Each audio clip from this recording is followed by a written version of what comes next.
A paz do Senhor Jesus, estamos iniciando mais um programa Instantes Finais e eu quero agradecer por sua audiência, a você que assiste a nossa programação pela TV, pelo YouTube ou pelo site www.iadpeplay.org.br. Que Deus te abençoe, que as bênçãos de Deus continuem sendo derramadas sobre você e sobre toda a sua família. Se você deseja entrar em contato conosco, enviar a sua pergunta, a sua mensagem, a sua crítica, a sua opinião, a sua sugestão, anote aí o número do WhatsApp do programa, o prefixo é 81 e o número é o 994661010. Se você está acompanhando diariamente o programa, você sabe que nós estamos estudando a sexta das 7 cartas que foram enviadas às igrejas da Ásia, que foi a carta enviada à igreja de Filadélfia. Nós já dissemos que essa é a mais amada por nós cristãos, né? A mais conhecida. Vamos recapitular o que vimos nos programas anteriores? Vamos lá. Bem, nós já estudamos o versículo 7, dissemos que nós não sabemos quem é o anjo daquela igreja, mas sabemos sim que havia ali um líder, um obreiro responsável pela igreja, a quem Jesus envia essa carta através do apóstolo João. E Jesus se identifica como aquele que é santo, nós explicamos aí que essa santidade de Cristo é no sentido pleno. Jesus diz que ainda é verdadeiro, digno de crédito, digno de aceitação e que tem a chave de Davi, nós já explicamos. Essa chave de Davi que é aquela chave de acesso ao reino, a chave de acesso ao Pai, é o único caminho que pode nos levar a Deus. E explicamos também o sentido, né, dessa expressão, aquele que abre e ninguém fecha e que fecha e ninguém abre. Estudamos também o versículo de número 8, Jesus diz, eu sei as tuas obras, porque ele é onisciente, ele conhece tudo, e disse que colocou diante da igreja de Filadélfia uma porta aberta e que ninguém poderia fechar. E essa porta aí é a porta da evangelização. A cidade de Filadélfia era propagadora da cultura grega no passado, porque passavam muitos viajantes ali pelo fato de estar na rota imperial. E Jesus, ele disse que abriu uma porta aberta diante da igreja, para que a igreja agora anunciasse não a cultura grega, mas a mensagem do evangelho. Jesus elogiou também aquela igreja, porque mesmo tendo pouca força, uma igreja sem muita riqueza, sem muita influência, mas ela guardou a palavra de Deus e não negou o nome de Cristo, mesmo em meio às aflições e às perseguições. Estudamos ainda o versículo 9, onde Jesus diz que faria daqueles que estavam na sinagoga de Satanás, aos que se dizem judeus e não são, mas mentem, Jesus disse que faria com que eles viessem prostrado aos pés dos cristãos e adorassem e soubessem que Jesus amava. Nós explicamos aí que essa sinagoga de Satanás tanto aplica-se aos falsos judeus que perseguiam os cristãos, que fizeram da sinagoga um lugar de serviço de Satanás, porque ficavam planejando como perseguir os cristãos, mas também nós falamos aqui acerca de 2 sinagogas do gnosticismo que havia tanto na igreja de Esmirna quanto na igreja de Filadélfia, que Jesus chama a sinagoga de Satanás, porque eles estavam literalmente a serviço de Satanás, difundindo um falso evangelho, não é? Negando, por exemplo, a encarnação de Cristo, negando a eficácia do sangue de Cristo, a expiação pelo sangue e outras heresias. E Jesus diz que Jesus faria com que eles viessem prostrado aos seus pés e adorassem. Nós já explicamos que não é a igreja que vai se curvar ao judaísmo, e sim o inverso. É o judaísmo que vai reconhecer que Jesus Cristo é o Senhor, como aconteceu com o apóstolo Paulo. Lembra disso? Nós explicamos aqui. Muito bem, nós explicamos até o versículo de número 9. Hoje nós vamos dar continuidade a partir do versículo de número 10.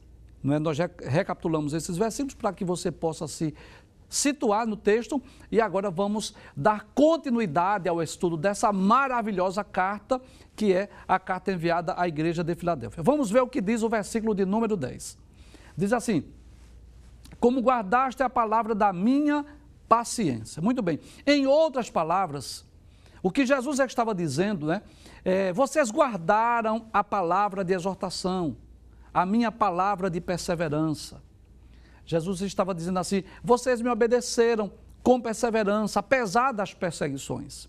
Ou seja, a igreja de Filadélfia, ela era caracterizada exatamente pelo fato de seguir a Cristo, de não desistir, de não recuar, de não voltar atrás, de não negar a Cristo, não negar a fé, não abandonar a cruz. E é isso que Jesus espera de cada um de nós, que nós sejamos perseverantes, que continuemos servindo e seguindo a Cristo, mesmo em meio às adversidades, mesmo em meio às aflições, às provações dessa vida. Nós já dissemos aqui diversas vezes, mas eu faço minhas as palavras do apóstolo Paulo, que disse: não me canso de dizer-vos as mesmas letras, porque é segurança para vós. A vida cristã não nos isenta de lutas, de provas, de adversidades.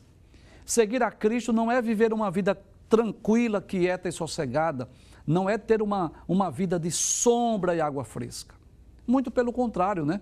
Lá em João capítulo 16, versículo 33, Jesus deixou bem claro: no mundo tereis aflições.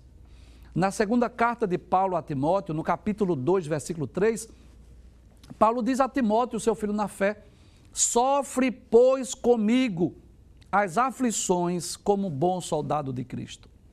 E na segunda carta de Paulo a Timóteo, no capítulo 4, versículo 5, Paulo diz ainda a Timóteo, seu filho na fé: suporta as aflições. Então, por incrível que pareça, as aflições, elas são necessárias à vida cristã. E talvez você pergunte, não é? Por que é que as aflições, as lutas, as provas, elas são necessárias à vida cristã? Bem, nós poderíamos citar aqui alguns exemplos, algumas situações, algumas circunstâncias que nos fazem crer, que nos levam a acreditar que as aflições, elas são necessárias na vida do crente. Primeiro, eu poderia dizer que é através das aflições que o nosso caráter é aperfeiçoado, que Deus molda o nosso caráter, que nos torna mais semelhantes a Cristo. Em segundo lugar, eu poderia dizer que as aflições, ela nos proporciona profundas experiências com Deus. A tendência natural, quando o crente está sendo afligido, quando está sendo perseguido, qual é? É orar mais, é buscar mais a Deus, é se aproximar mais de Deus. E isso resulta em quê? Em experiências, em intimidade, em comunhão. E eu poderia dizer ainda, não é? Que através das provações, das lutas, que nós vamos servindo melhor a Deus. O salmista diz isso no Salmo 119, versículos 67 e 71. Ele diz: antes de eu ser afligido, eu andava errado, mas agora guardo a tua lei. Foi-me bom ter sido afligido para que eu aprendesse os teus estatutos. Então, nós podemos entender que as aflições, as provações, as adversidades são comuns da vida do crente. E é interessante nós observarmos que as igrejas mais perseguidas foram aquelas que foram mais elogiadas por Cristo. Que coisa interessante. As duas igrejas mais perseguidas das 7 foi exatamente Esmirna e Filadélfia. E exatamente as que não recebem repreensão. Exatamente aquelas que recebem mais elogios. E como explicar isso? Exatamente pelo fato de aqueles cristãos estarem sendo perseguidos, né, em aflições, eles se aproximarem mais de Deus, eles buscarem mais a Cristo. Então, nós vamos perceber que Jesus, ele elogiou aquela igreja, porque guardou a palavra da sua paciência, ou seja, não recuou, não voltou atrás, não abandonou a cruz, não negou a Cristo, persistiu, perseverou em seguir a Cristo. E o que foi que Jesus prometeu para aquela igreja que perseverou em segui-lo, que não recuou, que não voltou atrás, que não abandonou a cruz? Veja o que ele diz. Abre o texto. Jesus diz: como guardaste a palavra da minha paciência, também eu te guardarei da hora da tentação que há de vir sobre todo o mundo para tentar os que habitam na terra. Então, essa expressão, né, embora seja dirigida originalmente à igreja de Filadélfia, ela aplica-se à igreja do arrebatamento. E nós cremos nisso. A igreja será guardada do período sombrio da grande tribulação. Eu vou citar esse texto em outras versões, nós tivemos o cuidado de pesquisar para nós fazermos aqui uma comparação. Por exemplo, na versão Almeida, Revista e Atualizada, diz assim: você guardou a palavra da minha perseverança, por isso também eu guardarei da hora da provação que há de vir sobre o mundo inteiro para pôr à prova os que habitam sobre a terra. Na Nova Versão Internacional diz assim: visto que você guardou a minha palavra de exortação à perseverança, eu também o guardarei da hora da provação que está para vir sobre todo o mundo para pôr à prova os que habitam na terra.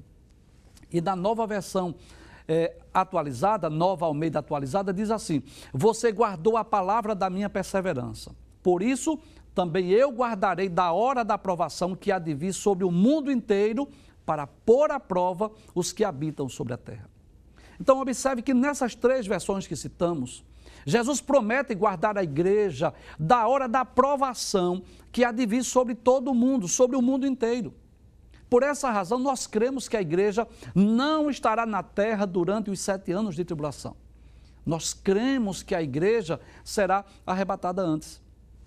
Bem, talvez você pergunte: se Jesus não livrou a igreja das provações, das perseguições que ocorreram no passado, nos primeiros séculos, por exemplo, por que é que a igreja será guardada no período da grande tribulação? É simples. É que o período da grande tribulação, nós precisamos entender que é o período do juízo de Deus sobre os pecadores. E a igreja, nesse caso, ela estará isenta. Nós poderemos conferir isso em vários textos bíblicos. Deixa eu falar aqui nessa câmera. Então, observe algo importante para nós compreendermos. As perseguições do primeiro século, Jesus não livrou a igreja. Porque aquelas perseguições, embora tivessem o objetivo de deter o crescimento da igreja, de calar a voz dos cristãos, mas ela trouxe um benefício. E qual foi o benefício? A igreja cresceu, a igreja se espalhou pelo mundo. Nós já dissemos aqui. E eu até já ilustrei aqui, eu vou ilustrar mais uma vez. É como se naquele momento em que os imperadores romanos, naquela fúria contra os cristãos, tentando deter o avanço da igreja, começasse agora a perseguir os cristãos, jogá-los nas arenas. Os cristãos começaram a ser queimados vivos, devorados pelas feras. E é como se os anjos de Deus estivessem ali de prontidão para vir socorrer, para livrar, e Deus dissesse assim: não, deixe. O sangue de alguns mártires serão derramados. Mas através daquela morte, o que aconteceu? Os cristãos começaram a sair de Jerusalém, começaram a alcançar a Judéia, Samaria e até os confins da terra. Então, havia um propósito, havia um objetivo, era de fazer com que a igreja se espalhasse pelo mundo. Mas a grande tribulação não. A grande tribulação é o período da ira de Deus, é diferente. Observe, por exemplo, lá em Apocalipse, que é um texto que nós vamos estudar em breve, mas eu quero ler aqui. Apocalipse capítulo de número 6, que é exatamente o capítulo onde começa o registro da grande tribulação. Veja o que diz os versículos 15 a 17. Diz assim: e os reis da terra, e os grandes, e os ricos, e os tribunos, e os poderosos, e todo servo e todo livre se esconderam nas cavernas e nas rochas das montanhas, e diziam aos montes e aos rochedos: caí sobre nós, e escondei-nos do rosto daquele que está sentado sobre o trono e da ira do Cordeiro, porque é vindo o grande dia da sua ira, e quem poderá subsistir? Então, o período da grande tribulação é o período da ira de Deus sobre os ímpios, sobre os pecadores, sobre os incrédulos. E dessa ira, a igreja está isenta. Paulo deixou isso muito claro, escrevendo aos Tessalonicenses. Por exemplo, se você dispõe de uma Bíblia, se você puder, abra sua Bíblia e leia comigo, na primeira epístola aos Tessalonicenses, capítulo 1, versículos 9 e 10. Veja que a grande tribulação é o período da ira de Deus, mas que a igreja estará isenta. Primeira aos Tessalonicenses, capítulo 1, versículos 9 e 10, diz assim: Porque eles mesmos anunciam de nós qual a entrada que tivemos para convosco, e como dos ídolos vos convertestes a Deus para servir ao Deus vivo e verdadeiro, e esperar dos céus a seu Filho, a quem ressuscitou dos mortos, a saber, Jesus, que nos livra da ira futura. Observe ainda nessa mesma epístola, agora no capítulo de número 5, e o versículo de número 10 diz assim, 1 aos Tessalonicenses, capítulo 5, versículo de número 9, diz assim, porque Deus não nos destinou para a ira. Veja que coisa interessante. Deus não nos destinou para a ira, mas para a aquisição da salvação por nosso Senhor Jesus Cristo. Eu poderia citar ainda um texto lá da segunda epístola de Pedro, onde o apóstolo Pedro vai falar aqui sobre algumas manifestações do juízo de Deus no passado. Né? Segunda epístola de Pedro, no capítulo de número 2, versículos 4 a 9. Se você dispõe de uma Bíblia, acompanhe comigo a leitura desse texto, né, para nós entendermos por que é que nós somos pré-tribulacionistas. Por que é que nós cremos que a igreja será arrebatada antes que tenha início a grande tribulação? Segunda carta, ou segunda epístola de Pedro, capítulo de número 2, versículos 4 a 9, diz assim, porque se Deus não perdoou aos anjos que pecaram, mas havendo-os lançados no inferno, os entregou às cadeias da escuridão, ficando reservados para o juízo. Ou seja, os anjos que seguiram a Satanás, aqueles que se rebelaram contra Deus, Deus os reservou para o juízo. Versículo de número 5. E não perdoou ao mundo antigo, ou seja, aquela geração antediluviana, mas guardou a Noé. Opa, veja que Noé não foi destruído com aquela geração. Pregoeiro da justiça, com mais 7 pessoas, ao trazer o dilúvio sobre o mundo dos ímpios. Então veja que Deus poupou, preservou a família de Noé e da sua família, porque eles não viviam, não andavam como os demais moradores, com os demais homens ímpios daquela geração. Versículo de número 6. E condenou a subversão às cidades de Sodoma e Gomorra, reduzindo-as a cinza e pondo-as para exemplo aos que vivessem impiamente. Ou seja, Deus destruiu também as cidades de Sodoma e Gomorra. Mas observe o versículo 7. E livrou o justo Ló, enfadado da vida dissoluta dos homens abomináveis. Ou seja, Ló não foi destruído com aquela geração, com aquelas 2 cidades. Por quê? Por qual motivo? Versículo 8. Porque este justo, habitando entre eles, afligia todos os dias a sua alma justa, pelo que via e ouvia sobre as suas obras injustas.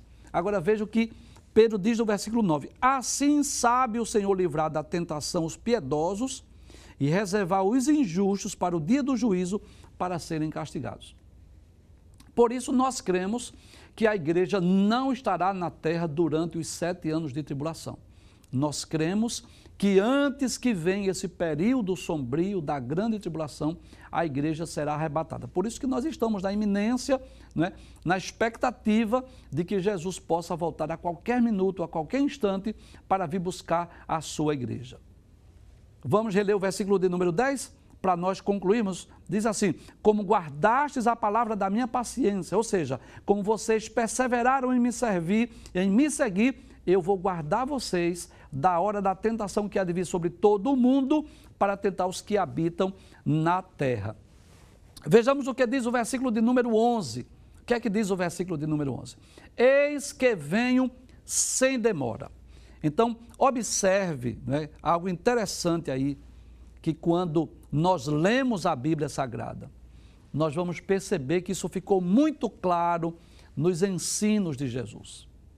Jesus sempre alertou, sempre advertiu a igreja que ele poderia voltar a qualquer instante.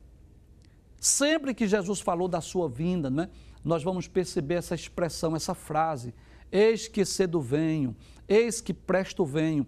E por qual motivo Jesus disse que voltaria logo, exatamente para deixar no coração dos crentes, no coração dos salvos, essa expectativa de que o retorno de Cristo pode ocorrer a qualquer instante. Vamos conferir alguns textos bíblicos? Então, por exemplo, se você dispõe de uma Bíblia, vamos lá, Felipe? Vamos lá. Isso, já comecei. Vamos lá? Já comecei o versículo 11. Vamos lá, da 1 para 2. Pode passar o texto, pode passar. Isso, para aí, que eu vou ler esses textos, ok? Vamos lá. Vamos lá? Então, se você dispõe de uma Bíblia, abra aí a sua Bíblia para nós lermos alguns textos. Então, eu vou reler aqui Apocalipse, capítulo 3, versículo 11. O que é que Jesus diz? Eis que venho sem demora. Ou seja, estava falando da brevidade. Pode ser a qualquer momento, pode ser a qualquer instante. Mas não só esse texto. Você vai perceber, por exemplo, lá no capítulo 22, que inclusive é o último capítulo da Bíblia, onde tem as últimas exortações, as últimas recomendações, que só neste capítulo 3 vezes Jesus repete essa expressão, que voltaria rápido, que voltaria breve. Observe, versículo de número 7, ele diz assim: eis que presto venho, bem-aventurado aquele que guarda as palavras da profecia deste livro. Versículo de número 12, e eis que cedo venho, e o meu galardão está comigo para dar a cada um segundo a sua obra. Versículo de número 20, ele diz: aquele que testifica estas coisas diz, certamente cedo venho. Amém. Ora vem, Senhor Jesus. Então, por qual motivo Jesus disse assim? Não se preocupe, né? Jesus poderia ter dito, né? Olha, não se preocupem, eu não vou voltar tão cedo. Jesus poderia ter dito assim: olha, estejam despreocupados, a minha volta vai demorar, não vai ser nem tão cedo, nem tão rápido. Por que é que Jesus disse, eis que presto venho? Na verdade, o desejo de Cristo é que a sua noiva, a sua igreja estivesse sempre pronta, sempre preparada, sempre de alerta, sempre vigilante, na expectativa, porque o seu retorno pode ocorrer a qualquer momento. A qualquer momento ele pode voltar e pode nos levar para o reino da imortalidade. Além disso, nós precisamos estar prontos, porque se Jesus não voltar, mas nós poderemos passar para o reino da imortalidade através da morte. Nós poderemos atravessar a ponte, como nós sempre falamos aqui no programa.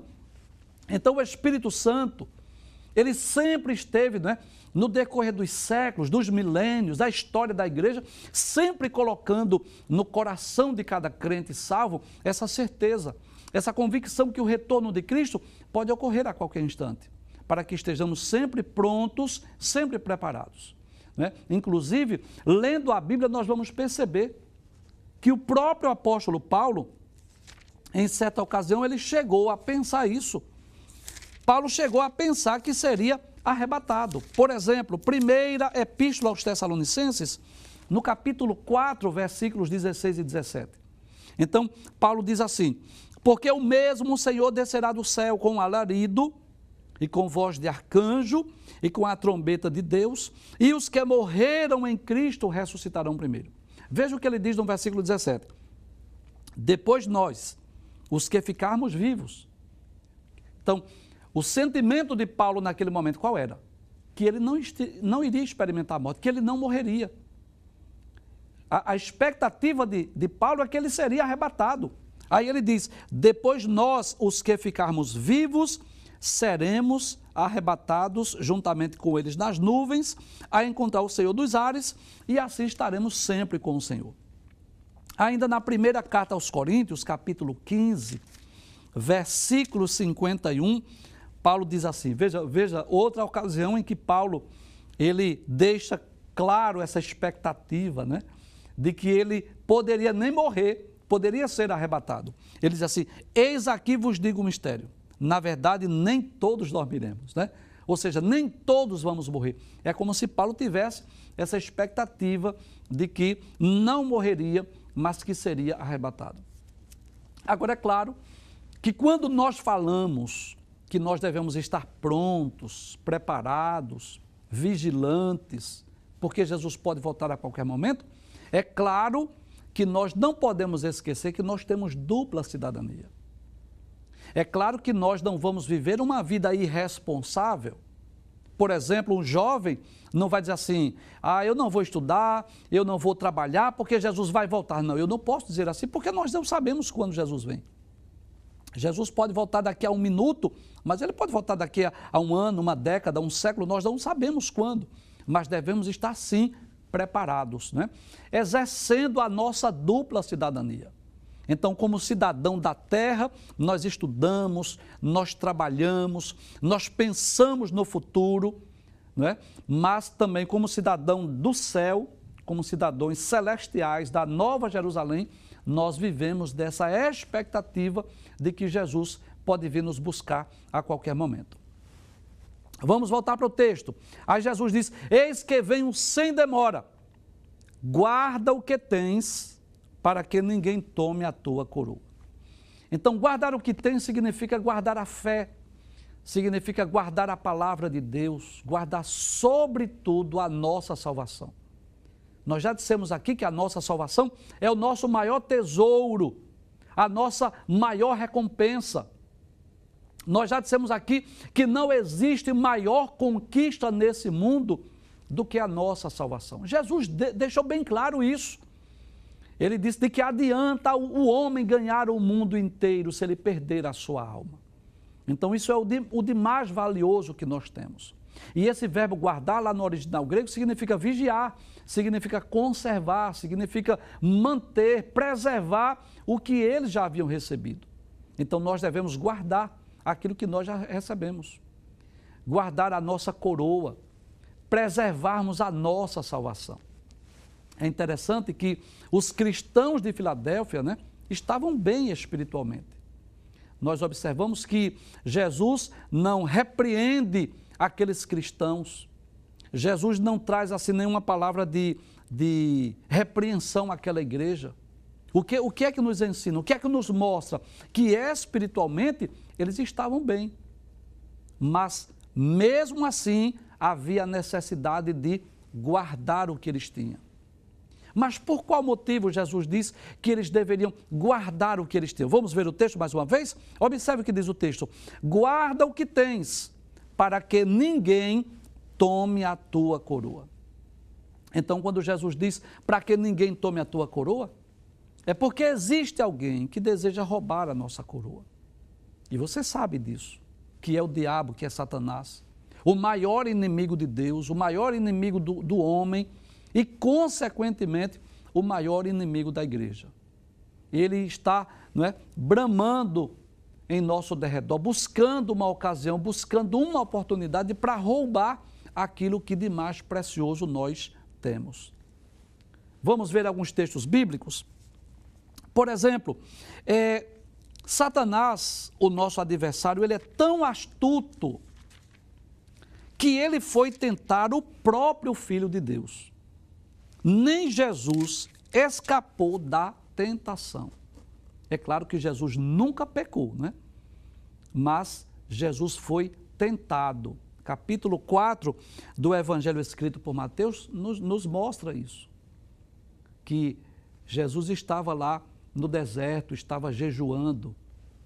Era um período, vamos dizer assim, de transição, onde Jesus deixaria a vida de um judeu comum para iniciar o seu ministério. Estava se aproximando o momento de Jesus chamar os 12 apóstolos para ensiná-los, para prepará-los. Estava no momento de Jesus começar a realizar muitos milagres lá na Judéia, na Galileia. E Jesus, como homem, sentiu essa necessidade de passar mais tempo a sós com Deus, em oração. Deixou a família, deixou a carpintaria, isolou-se, foi orar sozinho, porque precisava chegar mais perto de Deus.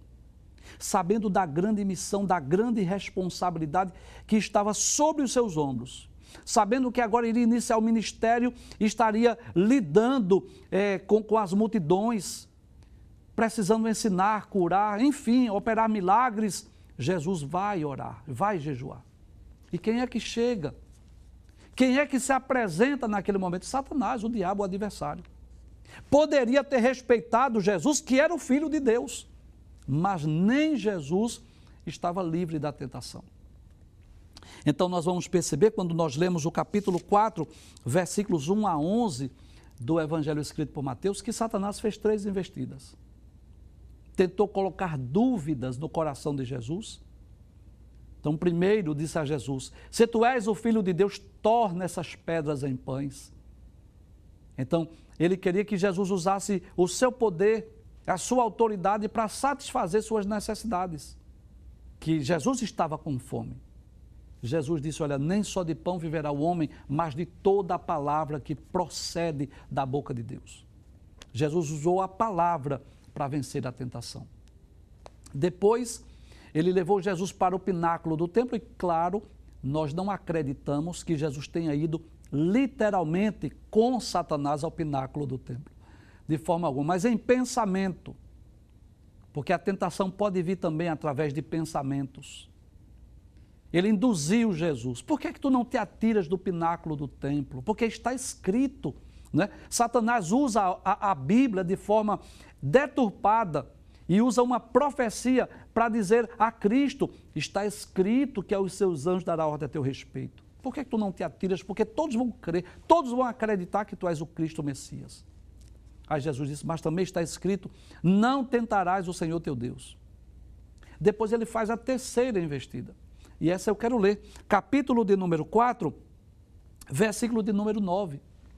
Ele diz assim, versículo 8 diz assim: transportou o diabo a um monte muito alto. E mais uma vez, quero repetir essa informação. Cremos que Jesus não saiu do deserto e não saiu seguindo Satanás para lugar nenhum. Jamais o Filho de Deus faria isso. Mas em pensamento, fez com que Jesus pensasse nessa cena.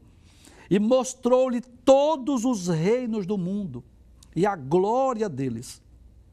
E disse-lhe: tudo isto te darei se prostrado me adorares. É como se Satanás dissesse a Jesus: por que ir à cruz? Por que se preocupar com os homens? Eu posso te dar fama, riquezas, eu posso te dar glórias. O que o homem precisa eu posso dar. Se você me adorar, era essa a investida. E estava em risco, estava em jogo, não só a pessoa de Cristo, mas a nossa salvação. Porque o primeiro Adão pecou, o primeiro Adão falhou, mas o segundo Adão, se ele pecasse, se ele desobedecesse, a nossa salvação estaria em risco. Nós não poderíamos ser salvos. Mas graças a Deus que Jesus venceu a tentação. Jesus disse: vai-te, Satanás, porque está escrito que só a Deus adorarás e só a Ele servirás. Então este é o adversário que está buscando uma ocasião, uma oportunidade para roubar aquilo que de mais precioso nós temos. Veja o que Jesus diz acerca de Satanás, claro, não de forma explícita, mas de forma implícita nós entendemos isso, lá em João capítulo 10, versículo 10.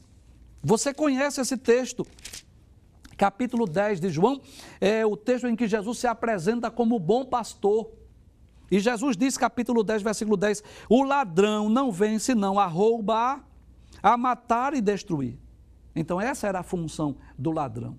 E aqui de forma figurada nós podemos entender, de uma forma metafórica, que está falando de Satanás, o nosso maior adversário, que vem para matar, que vem para roubar e vem para destruir. E eu poderia citar ainda a primeira epístola do apóstolo Pedro. Nós vamos perceber no capítulo 5, versículo de número 8. Vamos ver o que é que o apóstolo Pedro diz. Nós já citamos esse texto, mas eu quero ler. Primeira epístola de Pedro, capítulo 5, versículo 8, diz assim: sede sóbrios, vigiai, porque o diabo, o vosso adversário, anda em derredor, bramando como leão, buscando a quem possa tragar.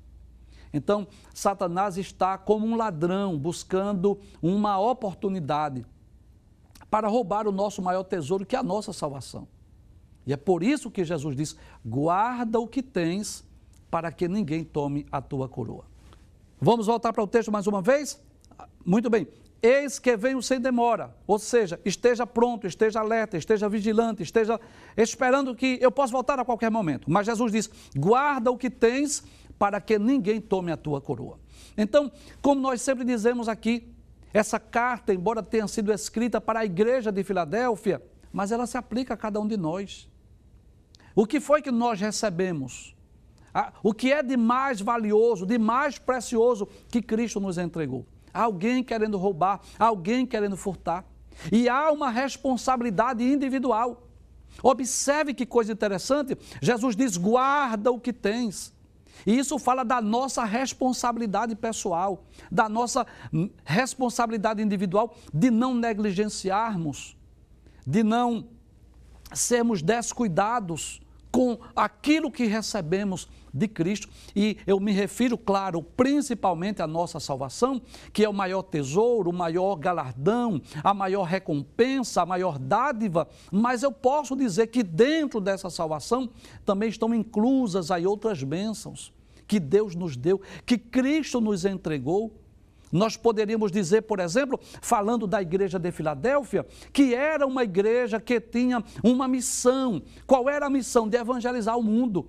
Observe que Jesus disse a essa igreja, eu pus diante de ti uma porta aberta. E o que era essa porta aberta? A porta da oportunidade para a evangelização. Então, havia uma missão entregue a essa igreja. Jesus esperava que aqueles crentes, mesmo sendo uma igreja no sentido material, uma igreja sem muita influência, porque Jesus diz, mesmo tendo pouca força, era uma igreja que não era rica, que não era abastada, que não tinha muita influência, mas tinha uma recompensa, tinha um tesouro, tinha uma coroa, tinha uma missão, tinha uma porta aberta. E que porta era essa? A porta da evangelização. E como nós podemos aplicar isso à nossa vida? Além da nossa salvação, além da nossa coroa, que é o que de mais valioso nós recebemos, existem outras bênçãos, outras portas que foram abertas, que Cristo nos entregou. E há uma missão, uma responsabilidade individual que nós não podemos negligenciar na fé, que nós não podemos vacilar para nós não perdermos aquilo que de mais valioso, de mais precioso Cristo nos entregou. Nós poderíamos citar aqui alguns exemplos de pessoas que não vigiaram, que não foram vigilantes, que não guardaram a sua coroa e perderam. Nós poderíamos falar de Judas Iscariotes. Quem não se lembra deste homem que foi chamado por Jesus para segui-lo, que teve o privilégio, Judas Iscariotes, foi chamado de apóstolo. Foi um dos 12 que ouviu os sermões, ouviu as parábolas, ouviu os ensinos do mestre, ele viu os milagres. Judas Iscariotes viu quando Jesus aquietou o vento e o mar. Ele viu quando Jesus, por 2 ocasiões, multiplicou pães e peixes. Ele viu Jesus ressuscitando os mortos, curando os enfermos. Mas o que foi que aconteceu? Ele permitiu que o seu coração enganoso, não é? Porque a Bíblia diz que enganoso é o coração do homem. Ele pensasse numa oportunidade de ganhar dinheiro traindo a Cristo, vendendo Jesus por algumas moedas de prata. E o que foi que aconteceu? Ele perdeu tudo. Ele perdeu não só as moedas de prata, porque ele jogou fora, porque depois arrependeu-se, mas ele perdeu o de mais valioso que ele tinha, que era a sua salvação. Paulo fala ainda de um outro obreiro, na sua segunda carta, escrita a Timóteo, no capítulo 4, versículo de número 10. Paulo fala sobre outro obreiro, capítulo de número 4, versículo 10, Paulo diz assim, porque Demas me desamparou amando o presente século e foi para Tessalônica. É um outro exemplo de alguém que era um obreiro, era um cooperador da obra de Deus, que estava auxiliando Paulo. Mas o que aconteceu? Não guardou a sua coroa, não preservou aquilo que havia recebido e tudo nos leva a crer. Não temos mais registro do que aconteceu com Demas, mas tudo nos leva a crer que perdeu a sua salvação. Nós cremos, você sabe disso. Eu sei que eu estou sendo assistido por pessoas de diversas denominações e algumas dessas pessoas que assistem ao nosso programa pensam ou creem ou acreditam numa predestinação fatalista e que dizem que o cristão não pode perder a sua salvação ou que uma vez salvo, salvo para sempre. Com muito respeito a você, mas eu gostaria de dizer que não é isso que a Bíblia nos ensina. A Bíblia nos ensina, sim, sobre a responsabilidade pessoal, individual, de preservarmos aquilo que nós recebemos, a nossa coroa, para que não seja roubada. Vamos ver o texto mais uma vez para nós concluirmos. Eis que venho sem demora, guarda o que tens, para que ninguém tome a tua coroa. Nós vamos a um breve intervalo e voltamos dentro de instantes. Até já.